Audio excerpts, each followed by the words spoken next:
Good afternoon or good morning, depending on where you are. Let us look at a thermodynamic concept which leads to the derivation of what we call the phase rule. This is one of the most important rules in thermodynamics. Very, very important in thermodynamics. It relates the variance of the system to the number of components, the number of phases in the system.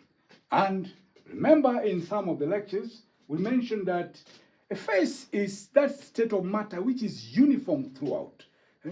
And a component is the minimum number of independent species which defines completely the composition of a phase.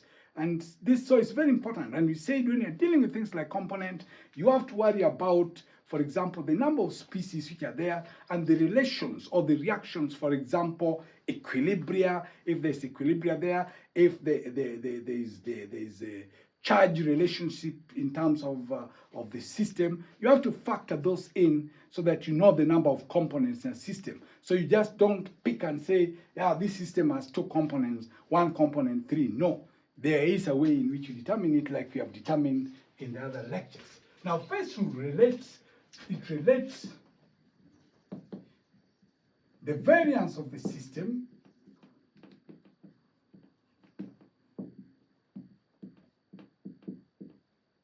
that is F to the number of components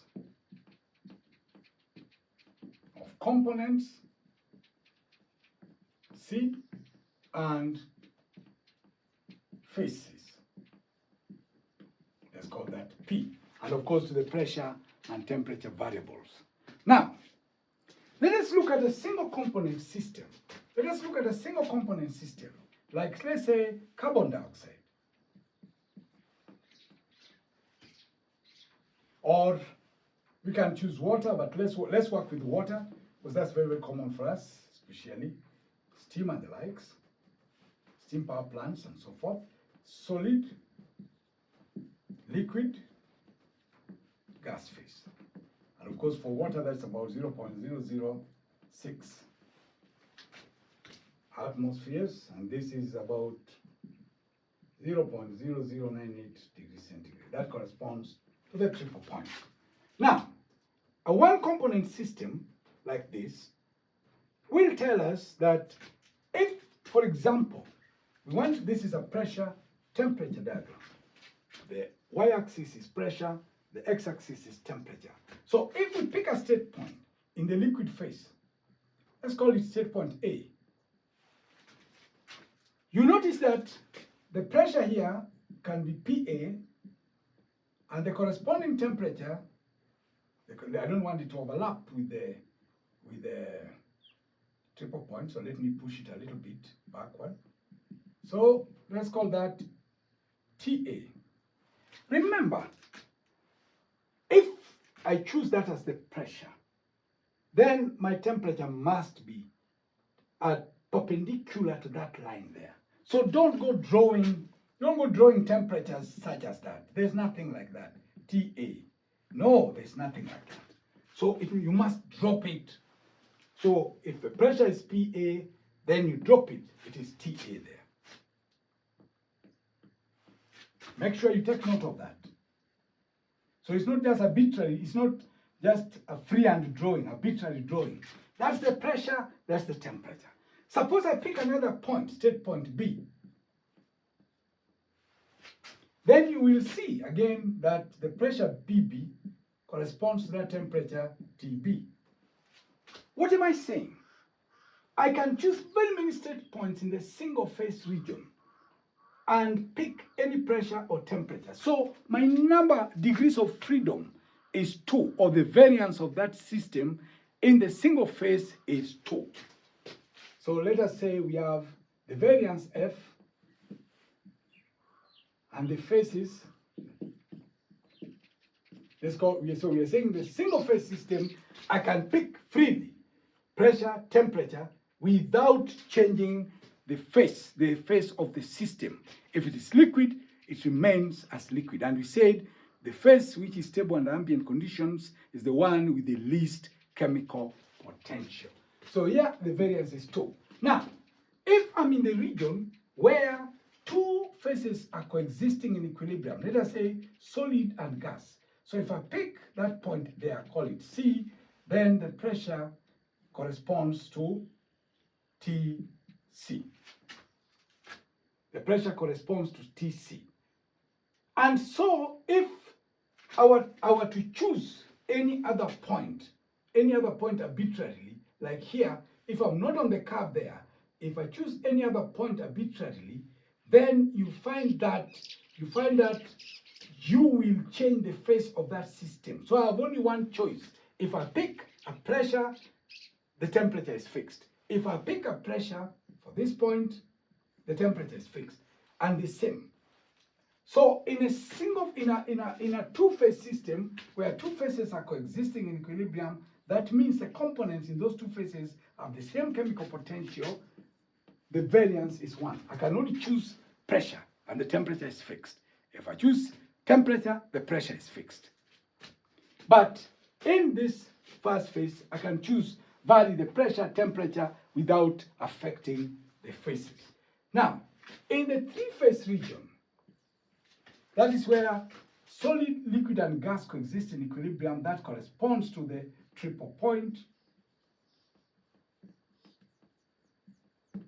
And the triple point, the chemical potential of the species of the component in the solid is the same as it is in the liquid, the same as it is in the gas.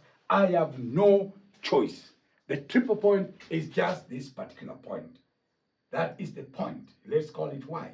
It is just PY, TY, period. You can't, there's no other point for it. And that's why triple point is used in as a reference in some of the temperature measurement systems. So it is fixed. In other words, when the phases are 3, that corresponds to the triple point. I have no other choice. So for this single component system, mathematically, you see that the phase is related to the components in the manner F is equals to, in the single component system, we have 1 and we have the number of phases there. We have whether we have 1 or 2 or 3 phases P, and then of course we have the pressure temperature variables. F will be 3 minus P. So if I take one phase, you see that the variance is 2. If I take 2 phases, the variance is 1. If I take 3 phases, it will be 0. This is the first rule for a single component. First rule for a single component system.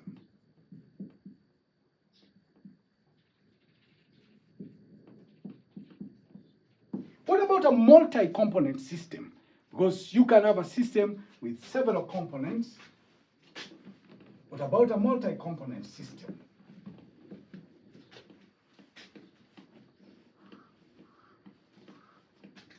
Now, we start from the basis of the mole relationships for components. Suppose we have a system where we have 4 components. Let us say these components, let's say we have 4 components or species, and we have one as a mole fraction 1, another one, let's use summation sign for mole fraction from 1 to 4. So we have mole fraction of 1 plus mole fraction of 2 plus mole fraction of 3 plus mole fraction of 4. And you know this is always 1. When you take the mole fractions, the sum of the mole fractions in the system is always 1. What does that mean? It means that if out of these 4 components, I know 3 components, then I can obtain the 4th component. It's just like if you say A is equals to B and B is equals to C. It is implied that A is equals to C. So in the same way, if I have one component, 2, 3, 4. All I need to define is 3 components, and I can get the 4th one because the 4th component is simply 1 minus x1 minus x2 minus x3. So if I have C components, In a single phase, I only need to define C minus 1 components. So if I have P phases, then I need to define P into that. That's for components. Now, the other thing is in terms of equilibria. We have seen that when you have two phases or three coexisting in equilibrium, there is a reduction in the variance. We have seen that. For example, if you have a component, let's call it M1, and let's say we have a component in phase which you call M1. Its chemical potential will be the same in phase 2 if they are coexisting in equilibrium. If phase 3, they are coexisting in equilibrium, the components will be like that. So we have seen that when there is equilibrium between the phases, there is a reduction in the number of, in the variance of the system. In the variance of the system. Like we said, the one single phase, your variance is 2. In a case where there are two phases coexisting in equilibrium, your variance is 1. Where 3 are coexisting, it is 0. So in these phases here which are coexisting in equilibrium, there's a reduction in the variance. So where we have, in the case of phases, there will be reduction in the variance for a single component. So when we have many components, then we can multiply by the C representing the many components. So if we bring all these arguments together, then we will see that the variance of the system in general should be the two quantities, and these quantities are temperature and pressure.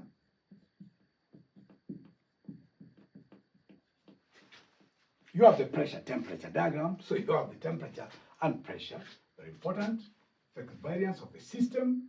And we have that one for the components, that is P into C minus 1, and one for the phases coexisting in equilibria, that's the equilibria component, C into P minus 1. And so, of course, if you multiply out these brackets, then you see that F is equals to 2 plus PC minus P plus CP minus C. And so what does give that leave us with? The 2 cancel out, so we have F is equals to 2 minus P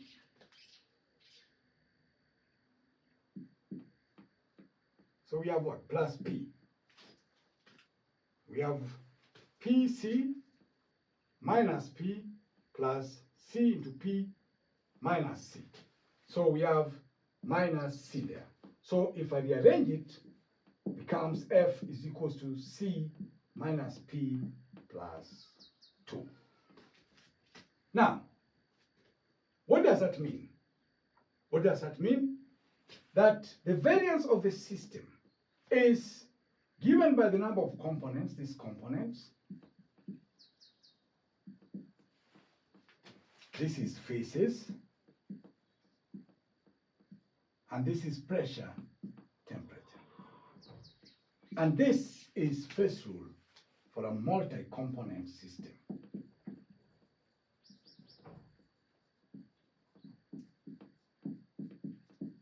That is phase rule for a multi-component system. Now, let us test our phase rule now for the multi-component system. Suppose we now say that the system is constrained to constant temperature. Constrained system to constant temperature. We already have seen that F is equals to C minus P plus 2. And we say that these two represent temperature and pressure. Now you have constrained the system to constant temperature. So this, when it's constant temperature, now becomes 1. So F will be equals to CP. C minus P plus 1. That will be the first rule which you use in a system which is constrained to constant temperature. In the same way, if you constrain the system to constant pressure,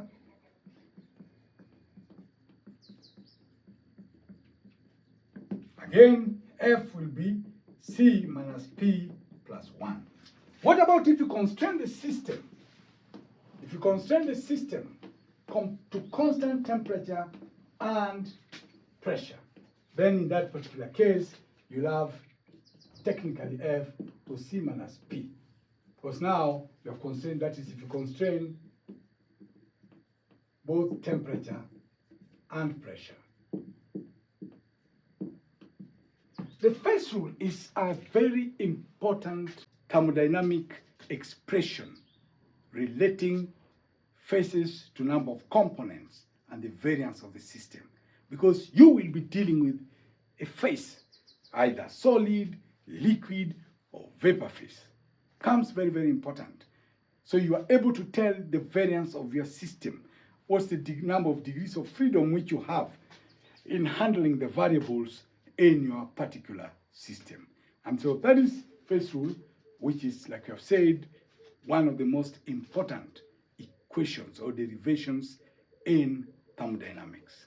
So let's stop at that point. We'll pick up the other lectures at some point.